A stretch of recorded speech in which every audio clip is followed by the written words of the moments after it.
ಒದಗಿಸಲಾಗುವುದು. ಬರ ಮತ್ತು ರೋಗ ನಿರೋಧಕ ಲಕ್ಷಣಗಳ ಸಂಶೋಧನೆ ಕೈಗೊಂಡು ಬೆಳೆಗಳ ಉತ್ತಮ ತಳಿ ಅಭಿವೃದ್ಧಿಪಡಿಸಲು ಬೆಂಗಳೂರಿನ ಗಾಂಧಿ ಕೃಷಿ ವಿಜ್ಞಾನ ಕೇಂದ್ರದಲ್ಲಿ ಸಸ್ಯ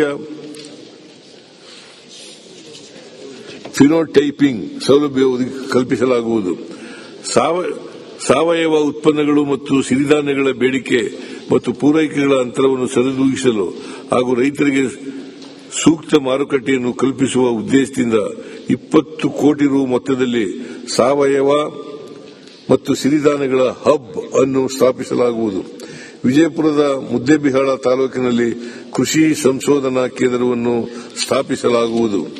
ಬೆಳಗಾವಿ ಜಿಲ್ಲೆಯ ಅಥಣಿ ತಾಲೂಕಿನಲ್ಲಿ ಹೊಸ ಕೃಷಿ ಕಾಲೇಜನ್ನು ಸ್ಥಾಪಿಸಲು ತಜ್ಞರಿಂದ ಕಾರ್ಯಸಾಧ್ಯತಾ ವರದಿಯನ್ನು ಪಡೆದುಕೊಳ್ಳಲಾಗುವುದು. ತೋಟಗಾರಿಕೆ ರೈತರಿಗೆ ಹೆಚ್ಚಿನ ಆದಾಯ ಒದಗಿಸುವಲ್ಲಿ ತೋಟಗಾರಿಕಾ ಬೆಳೆಗಳ ಕೊಡುಗೆ ಮಹತ್ವದ್ದಾಗಿದೆ. ಇತ್ತೀಚಿನ ಬೆಳೆ ಪದ್ಧತಿ ಸಂಸ್ಕರಣೆ ಮತ್ತು ಮೌಲ್ಯವರ್ಧನೆಯ ತಂತ್ರಜ್ಞಾನದಲ್ಲಾದ ಆಧುನೀಕರಣದ ಅನುಕೂಲವನ್ನು ಬೆಳೆಗಾರರಿಗೆ ತಲುಪಿಸುವ ಉದ್ದೇಶದಿಂದ ಸಮಗ್ರ ತೋಟಗಾರಿಕಾ ಅಭಿವೃದ್ಧಿ ಯೋಜನೆ 2 ಅನ್ನು ಜಾರಿಗೊಳಿಸಲಾಗುವುದು. ಪ್ರಸಕ್ತ ಸಾಲಿನಲ್ಲಿ ಈ ಯೋಜನೆಗೆ 95 ಕೋಟಿ ರು ಅನುದಾನ ಒದಗಿಸಿದೆ. ತೋಟಗಾರಿಕೆ ಬೆಳೆಗಳ ವಿಸ್ತೀರ್ಣ, ಉತ್ಪಾದನೆ, ಬೆಳೆಗಳ ಆರೋಗ್ಯ, ಮಾರುಕಟ್ಟೆ ಇತ್ಯಾದಿಗಳ ಬಗ್ಗೆ ನೈಜ ಸಮಯದ ಆಧಾರದ ಮೇಲೆ ರೈತರಿಗೆ ಮಾಹಿತಿ ಒದಗಿಸಲು ಉದ್ದೇಶಿಸಲಾಗಿದೆ. ಇದಕ್ಕಾಗಿ Indian institute of science technology ಮತ್ತು ಖಾಸಗಿ ಸಹಯೋಗದಲ್ಲಿ ಜ್ಞಾನಕೋಶ ಸ್ಥಾಪಿಸಲಾಗುವುದು. ರಾಜ್ಯದಲ್ಲಿ 20 GI ಟ್ಯಾಗ್ ಹೊಂದಿರುವ ಬೆಳೆಗಳು ಹಾಗೂ ಇತರೆ ದೇಶಿ ತಳಿಗಳು ಕಣ್ಮರೆಯಾಗಿ ನಶಿಸಿ ಹೋಗುವುದನ್ನು ತಪ್ಪಿಸಲು ದೇಶಿ ತಳಿಗಳ ಬೀಜ ಬ್ಯಾಂಕ್ ಸ್ಥಾಪಿಸಲಾಗುವುದು. ಬ್ಯಾಡಗಿ ಮೆಣಸಿನಕಾಯಿ ತಳಿಯ ಸಂರಕ್ಷಣೆ ಮತ್ತು ಮುಟುರು ರೋಗ, ಥ್ರಿಪ್ಸ್ ಇತ್ಯಾದಿ ಸಮಸ್ಯೆಗಳಿಗೆ ಪರಿಹಾರ ಕಂಡುಕೊಳ್ಳಲು ಸಂಶೋಧನೆ ಕೈಗೊಳ್ಳಲಾಗುವುದು. ತೋಟಗಾರಿಕೆಗೆ ಅಧೀನದ ಆಯ್ದ ಕ್ಷೇತ್ರಗಳು ಮತ್ತು ನರ್ಸರಿಗಳ ಅಡಿ ಸಾರ್ವಜನಿಕ ಖಾಸಗಿ ಸಹಯೋಗದೊಂದಿಗೆ ಹೂ ಕೃಷಿ, ಅಲಂಕಾರಿಕ ಸಸ್ಯಗಳು, ಔಷಧೀಯ ಸಸ್ಯಗಳನ್ನು ಬೆಳೆಸಲು ಹಾಗೂ ತೋಟಗಾರಿಕೆ ಪ್ರವಾಸೋದ್ಯಮವನ್ನು ಉತ್ತೇಜಿಸಲು ಕಾರ್ಯಕ್ರಮವನ್ನು ರೂಪಿಸಲಾಗುವುದು. ಗದಗ ಜಿಲ್ಲೆಯ ಡಂಬಳದಲ್ಲಿ ತೋಟಗಾರಿಕೆ ಕಾಲೇಜನ್ನು ಸ್ಥಾಪಿಸಲು ತಜ್ಞರಿಂದ ಕಾರ್ಯಸಾಧ್ಯತಾ ವರದಿಯನ್ನು ಪಡೆದುಕೊಳ್ಳಲಾಗುವುದು. ತೋಟಗಾರಿಕಾ ಬೆಳೆಗಳ ಹನಿ ನೀರಾವರಿ ಕಾರ್ಯಕ್ರಮದಡಿ ಸುಮಾರು 52,000 ಫಲಾನುಭವಿಗಳ 426 ಕೋಟಿ ರು ಸಹಾಯಧನವನ್ನು ಒದಗಿಸಲಾಗುವುದು. ಮಲೆನಾಡು ಜಿಲ್ಲೆಯಲ್ಲಿ ಎಲೆ ಚುಕ್ಕಿ ರೋಗದ ಬಾಧೆಗೆ ತುತ್ತಾಗಿ 2 ಲಕ್ಷಕ್ಕಿಂತ ಅಧಿಕ ಅಡಿಕೆ ಬೆಳೆಗಾರರು ಸಂಕಷ್ಟಕ್ಕೀಡಾಗಿರುತ್ತಾರೆ. ಈ ರೋಗ ನಿಯಂತ್ರಿಸಲು ಸಸ್ಯ ಸಂರಕ್ಷಣಾ ಕ್ರಮಗಳಾಗಿ 62 ಕೋಟಿ ರು ಒದಗಿಸಲಾಗಿದೆ. ತೆಂಗು ಬೆಳೆಯುವ ಪ್ರದೇಶಗಳಲ್ಲಿ ಕಪ್ಪು ತಳೆ ಹುಳುವಿನ ಬಾಧೆಯ ಕುರಿತು ವೈಜ್ಞಾನಿಕ ಸಮೀಕ್ಷೆ ನಡೆಸಿ ಇದರ ಆಧಾರದ ಮೇಲೆ ಸಸ್ಯ ಸಂರಕ್ಷಣಾ ಕ್ರಮವನ್ನು ಕೈಗೊಳ್ಳಲಾಗುವುದು. ರೇಷ್ಮೆ ಅಂತಾರಾಷ್ಟೀಯ ದರ್ಜೆಯ ದ್ವಿತಳಿ ಕಚ್ಚಾ ರೇಷ್ಮೆ ದೇಶೀಯ ಬೇಡಿಕೆಯನ್ನು ಪೂರೈಸಲು ಮಧ್ಯಮ ವರ್ಗದ ರೇಷ್ಮೆ ನೂಲು ಬಿಚ್ಚಾಣಿಕೆದಾರರಿಗೆ 120 ಕೊನೆಗಳ ಸ್ವಯಂಚಾಲಿತ ರೀಲಿಂಗ್ ಘಟಕಗಳನ್ನು ಸ್ಥಾಪಿಸಲು ಪ್ರೋತ್ಸಾಹಿಸಲಾಗುವುದು.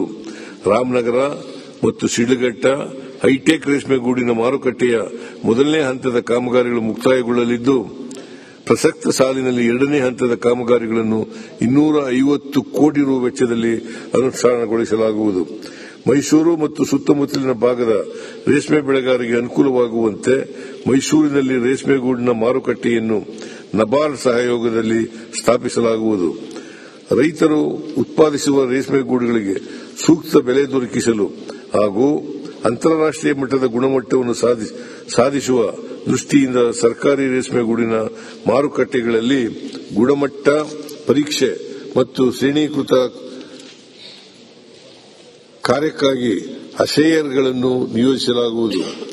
ರಾಜ್ಯದಲ್ಲಿ ರೇಷ್ಮೆ ಬೆಳೆ ವಿಸ್ತರಿಸಲು ರೇಷ್ಮೆಗೂಡಿನ ಪೂರ್ವ ಮತ್ತು ನಂತರದ ಚಟುವಟಿಕೆಗಳಿಗೆ ಪ್ರೋತ್ಸಾಹಿಸಲು ರೇಷ್ಮೆ ಅಭಿವೃದ್ಧಿ ಯೋಜನೆಯಡಿಯಲ್ಲಿ ಪ್ರಸಕ್ತ ಸಾಲಿನಲ್ಲಿ 55 ಕೋಟಿ ರು ಅನುದಾನ ಒದಗಿಸಲಾಗುವುದು. ಪಶುಸಂಗೋಪನೆ ಜಾನುವಾರುಗಳ ಆಕಸ್ಮಿಕ ಸಾವಿನ ಸಂದರ್ಭದಲ್ಲಿ ರೈತರು ಅನುಭವಿಸುತ್ತಿರುವ ಸಂಕಷ್ಟ ನಿವಾರಣೆಗೆ ಅನುಗ್ರಹ ಯೋಜನೆಯನ್ನು ಜಾರಿಗೆ ತರಲಾಗಿದೆ. ಇದರಡಿ ಹಸು, ಎಮ್ಮೆ ಮತ್ತು ಎತ್ತುಗಳಿಗೆ ಪ್ರಸ್ತುತ ನೀಡಲಾಗುತ್ತಿರುವ ಪರಿಹಾರದ ಮೊತ್ತವನ್ನು 10,000 ರೂಗಳಿಂದ 15,000 ರೂಗಳಿಗೆ, ಕುರಿ ಮೇಕೆಗಳಿಗೆ ನೀಡಲಾಗುತ್ತಿರುವ ಮೊತ್ತವನ್ನು 5,000 ರೂಗಳಿಂದ 7,500 ರೂಗಳಿಗೆ ಹಾಗೂ 3ರಿಂದ 6 ತಿಂಗಳ ಕುರಿ ಮೇಕೆ ಮರಿಗಳಿಗೆ ನೀಡಲಾಗುತ್ತಿರುವ ಮೊತ್ತವನ್ನು 3,500 ರೂಗಳಿಂದ 5,000 ರೂಗಳಿಗೆ ಹೆಚ್ಚಿಸಲಾಗುವುದು. ಕಳೆದ 2 ವರ್ಷಗಳಲ್ಲಿ 60 ಹೊಸ ಪಶು ಚಿಕಿತ್ಸಾಲಯಗಳನ್ನು ಪ್ರಾರಂಭಗೊಳಿಸಲಾಗಿದ್ದು 2025-26ನೇ ಸಾಲಿನಲ್ಲಿ 50 ನೂತನ ಪಶು ಚಿಕಿತ್ಸಾಲಯಗಳನ್ನು ಪ್ರಾರಂಭಿಸಲಾಗುವುದು. 25-26ನೇ ಸಾಲಿನಲ್ಲಿ 100 ಪಶು ವೈದ್ಯಕೀಯ ಸಂಸ್ಥೆಗಳ ನೂತನ ಕಟ್ಟಡಗಳನ್ನು ನಬಾರ್ಡ್ ಸಹಯೋಗದೊಂದಿಗೆ ನಿರ್ಮಿಸಲಾಗುವುದು. ಅಮೃತ್ ಮಹಲ್ ಕಾವಲುಗಳಲ್ಲಿನ ಭೂ ಒತ್ತುವರಿ ತಡೆಯಲು ಹಾಗೂ ಅಮೃತ್ ಮಹಲ್ ರಾಸುಗಳಿಗೆ ಮೇವು ಲಭ್ಯವಾಗುವಂತೆ ಮಾಡಲು ಅರಣ್ಯ ಇಲಾಖೆ ಹಾಗೂ ನರೇಗಾ ಸಹಯೋಗದೊಂದಿಗೆ ಮೇಲಿನ ಮರಗಳ ನಿಡುತೋಪು ಅಭಿವೃದ್ಧಿಗೊಳಿಸಲಾಗುವುದು. ಮೇವಿನ ಮರಗಳ ನಿಡುತೋಪು ಅಭಿವೃದ್ಧಿಗೊಳಿಸಲಾಗುವುದು. ರಾಜ್ಯದ ಹೆಮ್ಮೆಯ ದೇಶಿ ದನದ ತಳಿಗಳಾದ ಹಳ್ಳಿಕಾರ್, ಕಿಲಾರಿ, ಅಮೃತ್ ಮಹಲ್ ಮತ್ತು ಬಂಡೂರು ಕುರಿ ತಳಿಯ ಸಂರಕ್ಷಣೆ ಹಾಗೂ ಅಭಿವೃದ್ಧಿಗಾಗಿ 2 ಕೋಟಿ ರೂಪಾಯಿ ಒದಗಿಸಲಾಗುವುದು. ಆಧುನಿಕ ಕುರಿ ಸಾಕಾಣಿಕೆ ಪದ್ಧತಿಗಳು ಮತ್ತು ನೈಸರ್ಗಿಕ ವಿಕೋಪಗಳ ಸಂದರ್ಭದಲ್ಲಿ ಅನುಸರಿಸಬೇಕಾದ ಮುಂಜಾಗ್ರತಾ ಕ್ರಮಗಳ ಕುರಿತು ವಲಸೆ ಕುರಿಗಾರರಿಗೆ ಕರ್ನಾಟಕ ಪಶುವೈದ್ಯಕೀಯ ಹಾಗೂ ಮೀನುಗಾರಿಕೆ ವಿಜ್ಞಾನಗಳ ವಿಶ್ವವಿದ್ಯಾಲಯದ ಸಹಯೋಗದಲ್ಲಿ ತರಬೇತಿ ನೀಡಲಾಗುವುದು. ನಮ್ಮ ಸರ್ಕಾರವು ಅಸ್ತಿತ್ವಕ್ಕೆ ಬಂದ ನಂತರ ನಂದಿನಿ ಬ್ರ್ಯಾಂಡ್ನ ಮಾರುಕಟ್ಟೆಯನ್ನು ವಿಸ್ತರಿಸಿ ರಾಷ್ಟ್ರೀಯ ಮತ್ತು ಅಂತಾರಾಷ್ಟ್ರೀಯ ಮಟ್ಟದಲ್ಲಿ ರಾರಾಜಿಸುವಂತೆ ಮಾಡಿದೆ. 2024-25ನೇ ಸಾಲಿನಲ್ಲಿ